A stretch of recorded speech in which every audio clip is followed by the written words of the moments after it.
बदलापूरमधील लहानशा चिमुरडेवर झाला तो अत्याचार झालाच नसता आणि तो अत्याचार रोखला गेला सुद्धा असता किंवा असे अत्याचार कधीच कुठे झाले नसते। आणि हे प्रकरण घडलेलं आहे ते म्हणजेच बदलापूरच्या शाळेमध्ये, एका नामांकित शाळेमध्ये ते प्रकरण कधी घडलंच नसतं।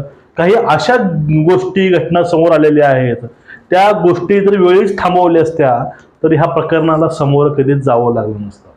आता बघा, बदलापूर या ठिकाणी चिमुकलेवरच्या एका अमानुष कृत्य केलेलं आहे शिपायानं, आज त्याच्यावरती 20 तारखेला बघा बदलापूर संप होता किंवा आंदोलन होतं बदलापूरमध्ये। आंदोलन खूप मोठं होतं आणि त्यावरती राज्य शासनानं SIT नेमली।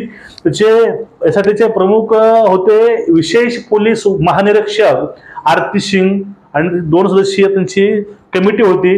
त्यांनी त्यावरती अभ्यास करून निष्कर्ष लावलेले आहेत आणि त्यातनं काही गोष्टी अशा समोर आल्यात, त्या गोष्टी ऐकल्या तुमच्या पायाखालची जमीन सरकून जाईल।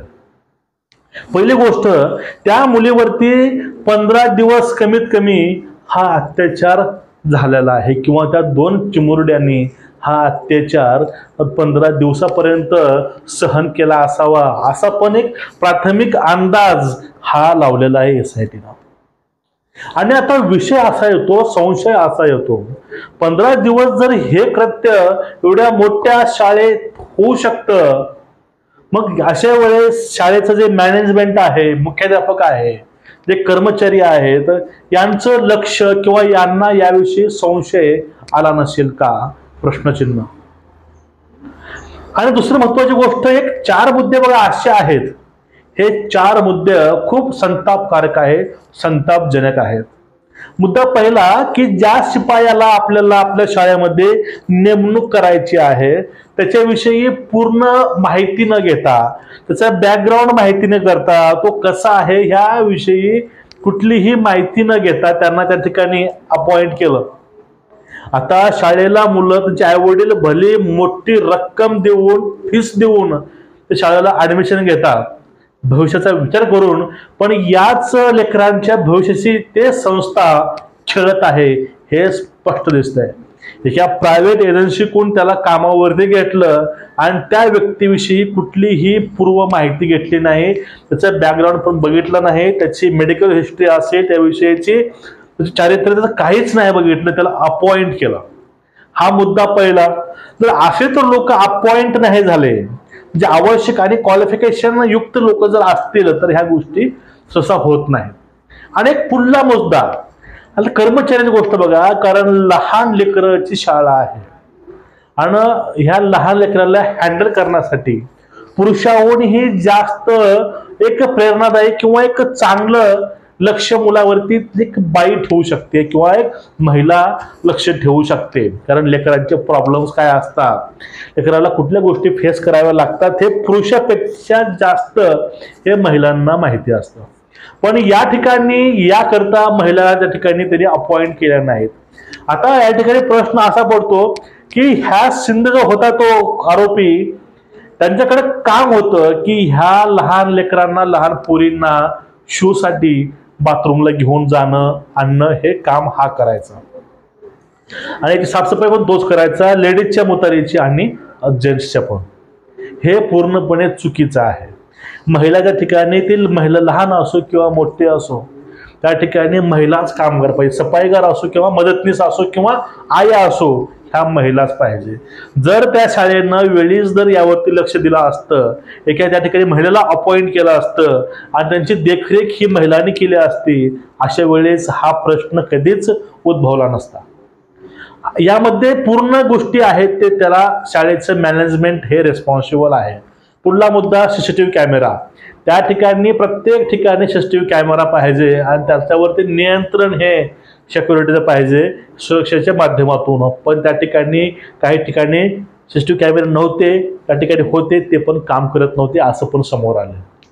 आता या ठिकाणी विषय कुठला आहे बघा, विषय समजून घ्या। आता 2 दिवसापूर्वीची गोष्ट आहे, चिंचवड इथं निगडी या ठिकाणी एका शाळेमधील PT शिक्षकानं एका मुलीवरती त्यानं 2 वर्ष सलग अत्याचार केले आणि त्यापूर्वी त्या शिक्षकावरती पोस्को अंतर्गत गुन्हा दाखल होता आणि तो अटक सुद्धा होता काही दिवस, पण त्यानं अटक असताना तो बाहेर आला आणि त्याला परत त्या शाळेनं अपॉइंट केलं. आता प्रश्न असा येतो, गुन्हेगार आहे तो, अटक होता एका गुन्ह्यामध्ये, विनयभंगाच्या केसमध्ये, तो अटक असताना परत त्याला शाळेनं कसं काय अपॉइंट केलं, हा एक प्रश्नचिन्ह आहे मोठं. आणि यावरून शिक्षण यंत्रणेवरती बोट आपोआप उठतात. त्यामुळं लोकांचा रोष आहे. आणि एक बाप म्हणून एक सामाजिक भान ठेवून एक काळजी करण्याची गोष्ट आहे, लहानशी गोष्ट नाही आहे.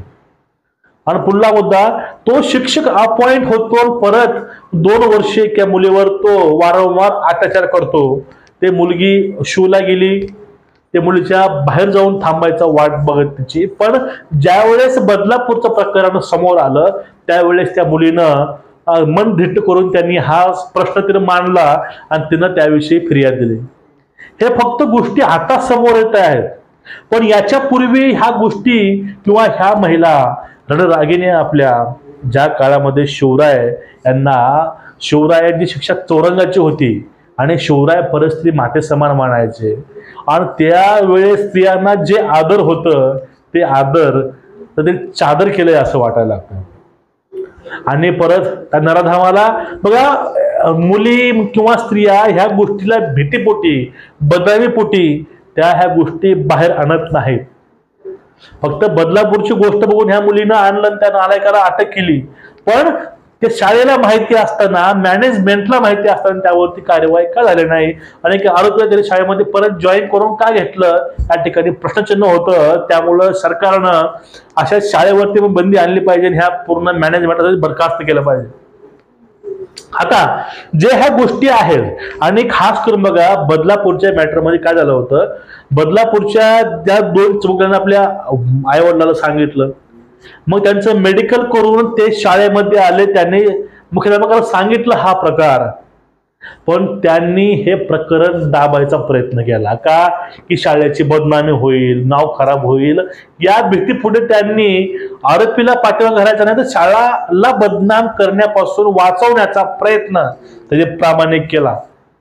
पण एकूणच ह्या सर्व प्रकरणावरचा जो झाकलेला पांघरून आहे ते पूर्ण उघडं पडलं आणि ही गोष्ट बाहेरून आली. आणि एकूणच सर्वांच्या मनामध्ये द्वेष, आणि प्रत्येक नागरिक हा रस्त्यावरती याच कारणामुळे आला.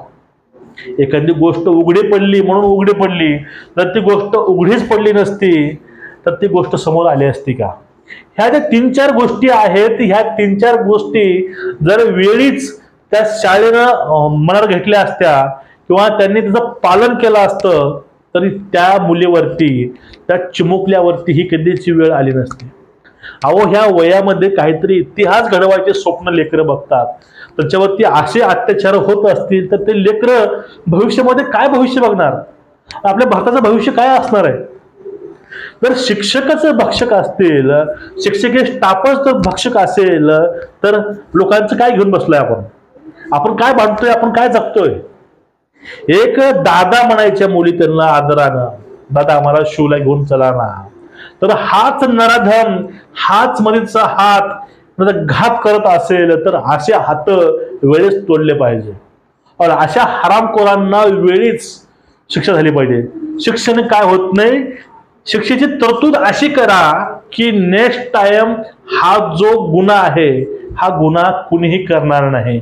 फक्त गुन्ह्याचं नाव घेतलं तरीही अंगाला काटा आला पाहिजे आणि त्या मनामध्ये सुद्धा असा विचार यायला नकोय, असे दंड असावेत.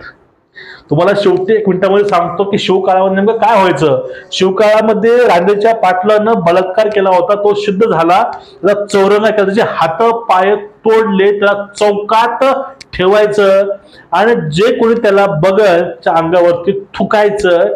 हे त्यांना शिक्षा त्यावेळेस कोर्ट नसताना छत्रपती शिवरायांनी दिली. त्याच शिक्षेची आज गरज वाटते. आज तेच स्वराज्य परत परत आपल्याला हवंसं वाटतंय आणि ते राजांची आठवण आज क्षणोक्षणी पावलोपावली हे मनाला एक भांबावून सोडते. आणि खरंच आज असंही वाटतं आम्ही विज्ञानानं पुढे गेलो, आमची प्रगती खूप झाली आहे, पण आपण आज खूप पाठीमागे पडलेलो आहोत. जनावरांवर सुद्धा बेकार अवस्था आपली माणूस म्हणून झालेली आहे. तुमचं एकूणच याविषयी मत काय नक्कीच व्यक्त व्हा. तुम्हाला व्हिडिओतली एक तरी ओळ तुम्हाला पटली असेल, तुझ्या मनाला लागले असेल तर नक्कीच हा व्हिडिओ जास्तीत जास्त लोकांपर्यंत नक्कीच शेअर करा.